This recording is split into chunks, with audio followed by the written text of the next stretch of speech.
Adelante con el video.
Muy bien, ¿qué les pareció el video? Este video busca un poco llevarnos por esta lógica de qué estamos entendiendo por la experiencia de aprendizaje. Ahora vamos a conversar un poquito sobre ello. Cuando hablamos de experiencia de aprendizaje, hablamos de varios elementos claves en el proceso de aprendizaje de los estudiantes que están conectados entre sí. Entonces, hay elementos que son claves dentro de este proceso de la experiencia de aprendizaje, que no pueden faltar y que son esenciales. Entonces, tenemos al propósito de aprendizaje como un elemento clave que nos dice hacia dónde estamos yendo, qué es aquello que queremos lograr con esta experiencia de aprendizaje que van a vivir los estudiantes y que nosotros les estamos planteando. Tenemos la situación significativa, que va a ser ese elemento detonante que va a llegar a los estudiantes a conectar con la experiencia de aprendizaje, aquello que los va a retar, les va a presentar un problema, una situación importante, significativa para ellos. También tenemos los criterios para la evaluación. Estos criterios para la evaluación son elementos también muy importantes dentro de la experiencia de aprendizaje, dado que nos van a decir efectivamente qué es aquello que se espera que ocurra en esta experiencia de aprendizaje con nuestros aprendizajes, valga la redundancia. Es decir, nos va a permitir saber qué es aquello que se espera de mi producto, de mi actuación o de aquello que va a resultar de toda esta experiencia de aprendizaje. Es importante también ver cómo hay una serie de actividades dentro de la experiencia de aprendizaje. Pero estas actividades tienen una característica particular. Estas actividades están conectadas entre sí. Podríamos decir que entre ellas hay una conexión directa. La actividad 1 conecta con la 2, con la 3 y así sucesivamente. Y conectan en el sentido que se relacionan. Quiere decir que lo que yo hago en la actividad 1 me permite avanzar en el desarrollo de mi aprendizaje y conecta con aquello que me están planteando en la actividad 2. Por ejemplo, cuando nos enfrentamos a una experiencia de aprendizaje en la que, por ejemplo, les hemos dicho a los chicos que frente a esta situación que estamos viviendo por el coronavirus, ¿qué podemos hacer para cuidar nuestra salud? Y entonces los estudiantes proponen una serie de acciones que se reflejan en estas actividades, como por ejemplo investigar un poco más sobre qué es y cómo es que se contagia, como por ejemplo investigar un poco más sobre de qué manera puedo combatirlo, cuidarme para no enfermarme. Todo esto tiene que ver con actividades que van a ir haciendo los estudiantes y que van a conectar unas con otras y que finalmente lo pueden llevar o lo van a llevar a tener algún producto en particular. Durante este proceso de actividades, La intención es que los estudiantes vayan realizando estas actividades y vayan dejándonos ver qué es aquello que van logrando. Y en este proceso, la intención es que nosotros como docentes podamos acompañarlos y vamos a ir teniendo evidencia de ese proceso de aprendizaje.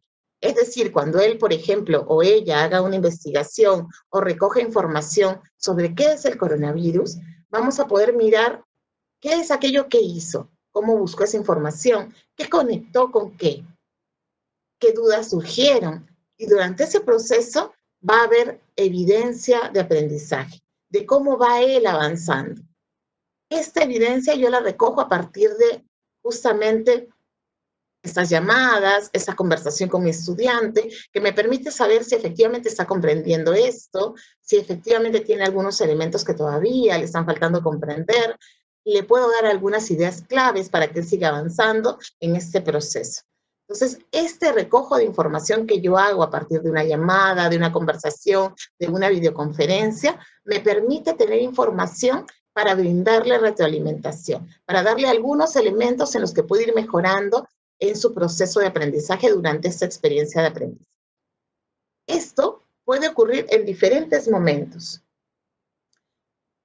Aquí, por ejemplo, los hemos puesto como en el marco de después de una actividad 2, iniciando una actividad 3, igual en algún otro momento de la experiencia de aprendizaje. No hay momentos fijos para ese recojo de información. Yo como docente me voy acercando a los estudiantes y voy recogiendo información que me permite saber cómo van en su proceso de aprendizaje y acompañarlos en este proceso. Todo esto que vamos a ir trabajando va a llevar al estudiante a partir de todas estas actividades a un producto de aprendizaje, a un producto que nos va a dejar ver aquello que él ha aprendido, aquello que él ha puesto en juego en esta experiencia de aprendizaje. Este producto tiene características específicas, es decir, ¿qué esperamos que ocurra con este producto? Estas características nosotros se las vamos a dar al dárselas los criterios de evaluación. Cuando nosotros les decimos qué es aquello que esperamos de su producto, es decir, le damos los criterios de evaluación, estamos caracterizando este producto, estamos diciendo qué es aquello que debería contener su producto. Eso le permite a él trabajar en función de estas características específicas que debe tener su producto y a nosotros también mirar a partir de estas características específicas. Este producto se constituye una evidencia de aprendizaje. Efectivamente, durante el proceso voy a tener evidencia, pero esta evidencia me sirve para ir retroalimentando su proceso, ir acompañándolo en su proceso y ayudarlo a avanzar. El producto de esta experiencia de aprendizaje es el que me va a permitir ver cómo él finalmente, a partir de toda la secuencia de actividades que realizó, cómo es que finalmente, cómo llegó a ser su producto, qué es aquello que llegó a aprender finalmente. Este elemento, esta información, me va a permitir saber su nivel de avance en el desarrollo de estas competencias, las competencias que puso en juego en esta experiencia significativa, en esta experiencia de aprendizaje. Entonces, es así que esta experiencia de aprendizaje se constituye un elemento central dentro del proceso de mediación. Es a partir de la experiencia de aprendizaje que nosotros vamos a poder acompañar a los estudiantes en su proceso en el proceso de aprendizaje. Y esto se convierte ya en nuestra tarea. Cómo nosotros ayudamos a los estudiantes en su proceso de aprendizaje, cómo mediamos para el aprendizaje. ¿Qué hacemos para acompañarlos en este proceso? Entonces, ¿qué entendemos por mediación?